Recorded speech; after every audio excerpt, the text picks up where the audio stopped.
बहुत साल पहले एक छोटे से गांव में घनश्यामपुर में एक मामूली आदमी रहता था। उसका नाम था रघु। रघु की हालत बहुत खराब थी।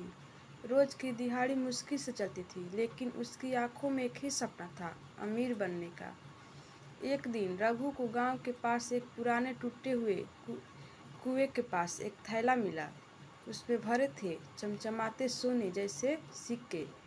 उन पर कुछ अजीब सी आकृतियाँ खुदी थी, जैसे कोई प्राचीन भाषा।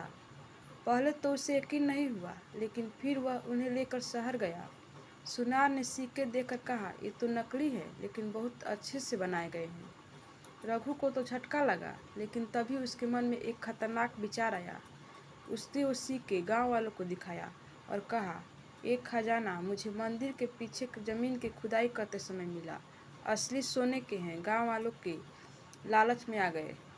रघु ने कहा, हर सिक्का सिर्फ 500 रुपये में दूंगा। गांव वालों ने अपने गहने, जमीन, यहाँ तक कि बच्चों की गुल्के भी खाली कर दी। रघु रातों रात मालमाल हो गया, लेकिन असली कहानी तो अब शुरू हुई। जिस दिन आखिरी सिक्का बिका, उसी रात गांव में अजीब घटनाएं घटने लगी।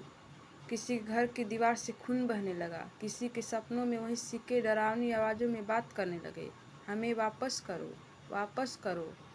रघु को नींद नहीं आती। उसे हर कोने में वही सिक्के चलते हुए नजर आते। वो भागा, मंदिर गया, सिक्के वापस करने की कोशिश की, पर अब बहुत देर हो चुकी थी।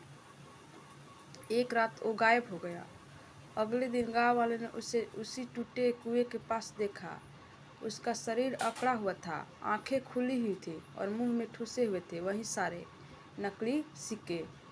कहा जाता है, उस दिन से हर अमावस्या की रात उस कुएं से आवाज़ आती है, लालच में जो देगा धोखा, उसका अंजाम भी नकली होगा।